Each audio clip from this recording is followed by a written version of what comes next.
except she and Ace had lost the house when her practice failed, and he'd made it clear that there wasn't room for Lucas to stay with him in the condo he was now sharing with 2 roommates, not permanently. Visits would be crowded enough. "I'd rather you stick with me and we both get settled here," she said.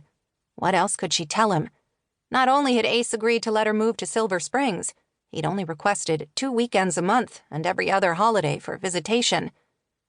Natasha suspected her ex preferred to be free to play the field so he could find another woman. "But I don't like it here." Lucas pinched his nose. "It stinks." He was right. The scent wasn't strong, but it was distinctive. "Smells like a skunk to me." Had one died under the house? She couldn't say until she looked, but she wasn't ready to brave what she might find under there, not when the part of the house that was supposed to look good didn't. "A thorough cleaning will make a big difference," she insisted. The dust and dirt she could contend with. Natasha was more worried about the integrity of the roof and the rat droppings she spied in one corner. Did they have a rodent problem?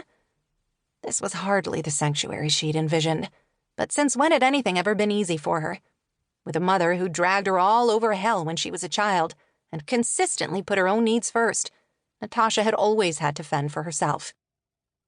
She'd get through this too. "Maybe you should play in the porch while I sweep," she said. He peered out the door. "When will Uncle Mack be here?" "Any minute." Uncle Mack was driving the rental truck that carried all of their belongings, other than what she'd been able to squeeze into her car. He wasn't really her son's uncle. As far as she was concerned, a long-ago marriage that had, for a fleeting time, joined her family with his didn't qualify. It wasn't as if they'd grown up together. He'd been 25 when they first met, and she 16. Neither did they get together for the holidays or anything like that. His father was just another man in the long line of men who'd been in her mother's life, except that he'd had 5 sons who'd stepped in to help her at a critical point when she was a teenager. But she and Mack had always struggled to figure out exactly what role they should play in each other's life. Ever since she'd lived with him and his brothers before she went to college, she hadn't had a lot of contact with him, especially since her son was born. So she'd been surprised when he'd called out of the blue and insisted on coming to help her move.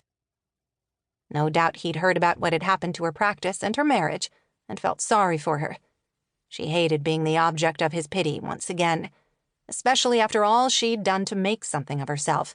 Not only had she put herself through medical school, she'd survived the insanely long shifts required during residency, while raising a young child, no less. And after 11 years of pushing for all she was worth, had finally achieved her dream. She'd become a pediatrician and started her own practice, only to be leveled just when she'd thought she was home free. "He left when we did," Lucas said. "He can't travel as fast in that big truck," she explained. Her son had taken to Mack instantly.